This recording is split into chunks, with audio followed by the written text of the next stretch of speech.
This essay example, as well as thousands of others, is available in text format on our website for free and without registration. Simply Google Ivy Panda Free Essays. Mother Tongue by Amy Tan. Introduction. Over time, language has played a fundamental role in various societies across the globe. From enhancing simple things like general communication to creating a viable environment for social, economic, political, and economic growth, language and literature have become very crucial tools in the growth of human life through constant progress. It is based on these reasons that some important aspects of language will be analyzed in this paper. In essence, this paper seeks to analyze the essay Mother Tongue by Amy Tan, in which various aspects of language and rhetorical evaluation are detailed.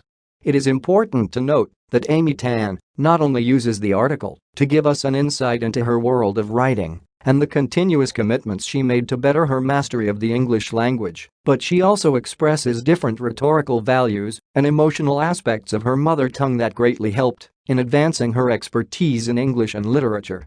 It is upon these features of her language learning that the rhetorical evaluation in this paper will be done. Topic statement. An individual's mother tongue contributes greatly to the advancement of one's expertise and mastery of language and literature. Thesis statement. Even though there are many aspects and characteristics of mother tongue that are important in facilitating skill in language and literature, the most important ones are the educational qualifications and academic expertise, mastery and the use of emotions to express ideas, and the appeal to shared values of the audience. Brief summary of the essay. In brief, the essay is a literary account given by Amy Tan about her life and how she gradually learned various aspects of the English language. Some of these issues include the differences between her professional English, the English she spoke at official forums like lectures or when writing, and her intimate English, the English she spoke at home with family and friends, the language and literature challenges brought by her mother tongue, Chinese, in speaking good English, and how we should generally strive to use simple English, or any language, for that matter, that is easy to understand by both native and non-native English speakers. In expressing these important facts, ideas, notions, and opinions, Amy Tan personalizes her talk by using her literature audience, her mother and her husband as examples of her mother tongue influence on her English. These personal accounts of her life and the people close to her greatly help in passing the intended message to the readers, since many people, especially audiences that use English as a second language, can easily relate to her personal experiences. Analysis of rhetorical strategies. Is the author qualified? Considering the fact that Amy Tan is not a native English speaker, she has strived to master the English language to the point that she earns a living out of her writings like the Joy Luck Club. It is evidently clear that she is indeed highly qualified as a good English writer and speaker.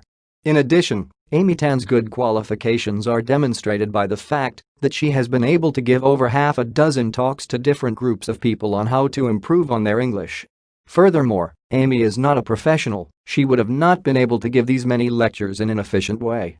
Finally, Amy Tan's qualification and trustworthiness as an effective English communicator are made clear when her mother, who has a limited skills in English, is able to read Amy's book until she gives the verdict so easy to read.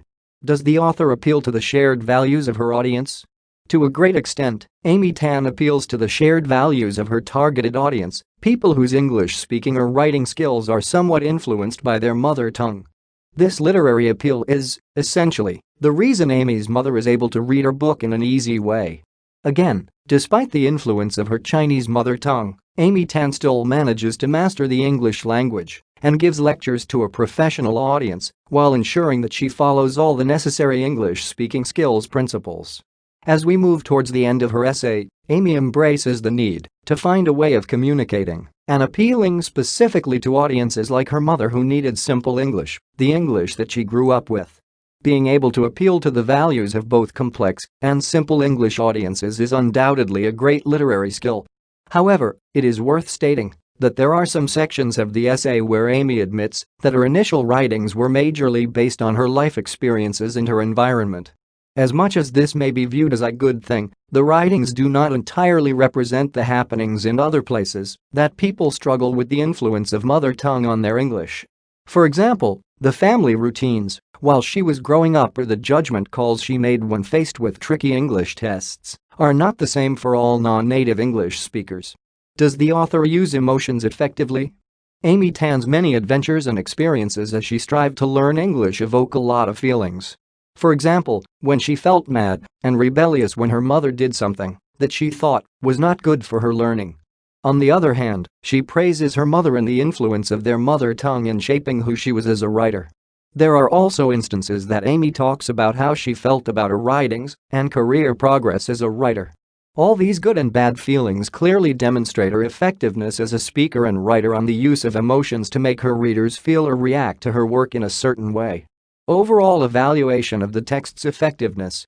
Through different language tools, personal experiences and literary expression of certain emotional issues, Amy Tan greatly communicates to her readers. Of course, there are some instances in the essay that she overstates her experiences and opinions to the point of forgetting about her audiences and the need to be precise. Nonetheless, in overall, her essay can be said to be effective. Conclusion. From the above analysis, it is evidently clear that a person's qualifications and academic expertise, mastery in the use of emotions to express ideas, and the appeal to shared values of the targeted audience are key factors that greatly contribute towards the improvement or worsening of mother tongue's influence on language mastery. For this reason, language learners should ensure that these aspects are keenly considered in their learning processes. This essay on mother tongue by Amy Tan was written and submitted by your fellow student. You are free to use it for research and reference purposes in order to write your own paper. However, you must cite it accordingly